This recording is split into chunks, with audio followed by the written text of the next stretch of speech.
আজকের পৃথিবীতে অনেক ঘটনাকে আপাতদৃষ্টিতে আলাদা মনে হলেও সেগুলো আসলে একটার সাথে আরেকটা জুড়ে আছে আর সব মিলে তৈরি করতে পারে বড়সড় পরিবর্তনের ঢেউ। সেটা শুল্ক আরোপ হোক বা টেস্ট টিউবে তৈরি কোনো নতুন পণ্যই হোক, সবকিছুই কিন্তু এক সুতোয় বাঁধা। চলুন এই আন্তঃসংযুক্ত অর্থনীতির জটিল ব্যাপারগুলো একটু সহজ করে বোঝার চেষ্টা করি। আচ্ছা, ট্রেন্ডগুলো আজকাল ভাইরাল চ্যালেঞ্জের মতো, তাই না? কিছু বেশ মজার হয়, আবার কিছু এতটাই প্রভাবশালী যে পুরো সিস্টেমকেই নাড়িয়ে দেয়।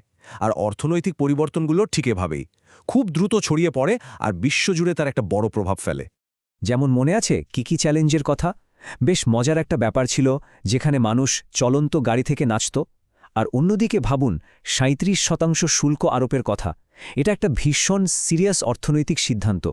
দেখুন, দুটোই কিন্তু ভাইরাল হতে পারে, কিন্তু একটার ফল নিছকই মজা, আর অন্যটার কারণে একটা দেশকে বাজার থেকেই ছিটকে পড়তে হতে পারে। তো আজকের এই যাত্রায় আমরা কয়েকটা জিনিস দেখব। প্রথমে আমরা দেখব কিভাবে একটা বাণিজ্য সংকট পুরো ব্যবস্থাকে একটা বড় ধাক্কা দিতে পারে। এরপর লাতিন আমেরিকার মতো নতুন বাজারের সম্ভাবনাগুলো কি তা খুঁজে দেখব। তারপর আমরা বিনিয়োগের কিছু অদৃশ্য নিয়ম নিয়ে কথা বলবো, জানব ল্যাবে তৈরি পণ্যের মতো নতুন হুমকি সম্পর্কে, আর সব শেষে দেখব কিভাবে একটা স্থিতিশীল ভবিষ্যৎ গড়া যায়। তাহলে চলুন শুরু করা যাক প্রথম পর্ব দিয়ে, সিস্টেমের ওপর আঘাত।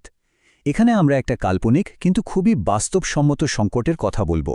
ধরুন ২০২৫ সালে বাংলাদেশ একটা বড় বাণিজ্য চ্যালেঞ্জের মুখে পড়ল। এই পরিস্থিতিটা আমাদের চোখে আঙুল দিয়ে দেখিয়ে দেয় যে কোনো কিছুর ওপর অতিরিক্ত নির্ভরশীল হওয়াটা কতটা বিপজ্জনক হতে পারে। একবার ভেবে দেখুন তো, কি হবে যদি কোনো দেশের আয়ের ৮০% আসে একটা শিল্প থেকে, আর হঠাৎ করে তাদের সবথেকে বড় ক্রেতাই খেলার নিয়ম পাল্টে দেয়? পরিস্থিতিটা ঠিক কতটা গুরুতর হতে পারে? ৮০%। বাংলাদেশের মোট রপ্তানির প্রায় পুরোটাই আসে তৈরি পোশাক বা আরএমজি খাত থেকে। এই বিশাল সংখ্যাটাই বুঝিয়ে দেয় যে দেশের অর্থনীতি একদিকে কতটা নির্ভরশীল আর সেই কারণে কতটা ঝুঁকিপূর্ণ। শুধু আমেরিকার বাজারেই বাংলাদেশ রপ্তানি করে প্রায় $৮.৬৯ বিলিয়ন পোশাক। ভাবা যায় একটা দেশের উপর কি বিশাল অর্থনৈতিক নির্ভরতা। এখন ভাবুন, সেই দেশটাই যদি হুট করে ৩৭% শুল্ক বসিয়ে দেয়। এই একটা সিদ্ধান্তই তো পুরো শিল্পকে প্রতিযোগিতার বাইরে ফেলে দেওয়ার জন্য যথেষ্ট। এর ফলে কারখানা বন্ধ হয়ে যেতে পারে আর তৈরি হতে পারে ব্যাপক বেকারত্বের ঝুঁকি। এই অবস্থা থেকে বেরোনোর পথ কি? এখানেই আসছে আমাদের দ্বিতীয় পর্ব, লাতিন আমেরিকার হাতছানি।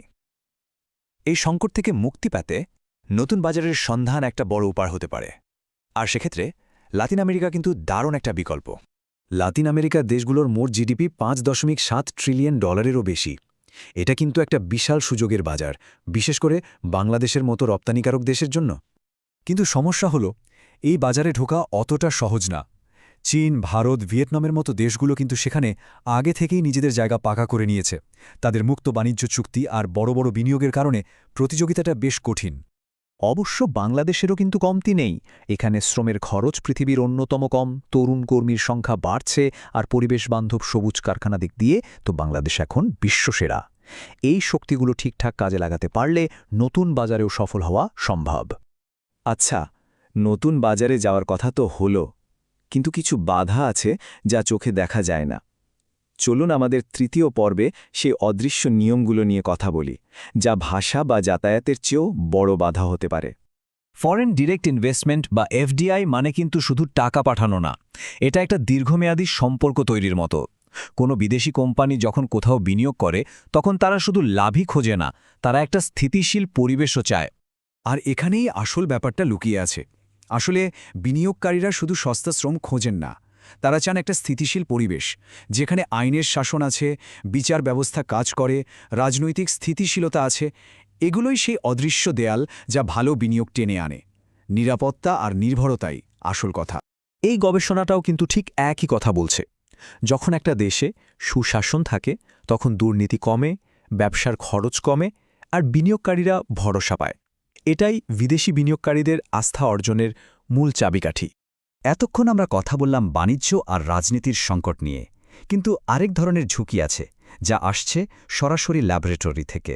চলুন চতুর্থ পর্বে দেখি সেই ভিন্ন ধরনের হুমকিটা কী।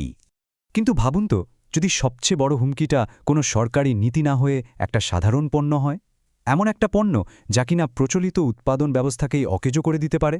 আজকাল সিনথেটিক বায়োলজির কল্যাণে ভ্যানিলা জাফরানের মতো দামি জিনিস ল্যাবেই তৈরি করা যাচ্ছে। এর ফলে যারা যুগ যুগ ধরে এসব চাষ করে আসছে তাদের জীবিকা আজ হুমকির মুখে। যেমন উত্তর ক্যারোলাইনার এই কৃষক বলছেন, ক্ল্যারিসেইজি আমাদের খামারের মেরুদণ্ড, এটার ওপরই আমরা ভরসা করি, কিন্তু ল্যাবে তৈরি বিকল্প পণ্য তাদের এই ভরসার জায়গাটাই কেড়ে নিচ্ছে। যেমন ধরুন হাইতির কথা, সেখানে প্রায় 60,000 মানুষ ভেটিভার ঘাস চাষ করে সংসার চালায়।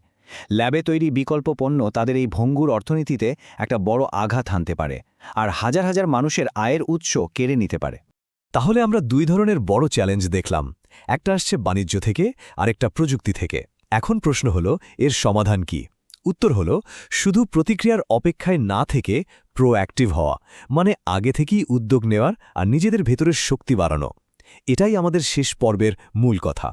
এর জন্য কিছু পরিষ্কার পদক্ষেপ নেওয়া যেতে পারে, যেমন নতুন বাজারের জন্য স্প্যানিশ ও পর্তুগিজ ভাষা শেখার ব্যবস্থা করা, নিয়মকানুন বুঝতে সাহায্য করার জন্য একটা বিশেষ হেল্প ডেস্ক খোলা যেতে পারে, রপ্তানিকারক ও আমদানিকারকদের মধ্যে সরাসরি সংযোগ ঘটানোও খুব জরুরি।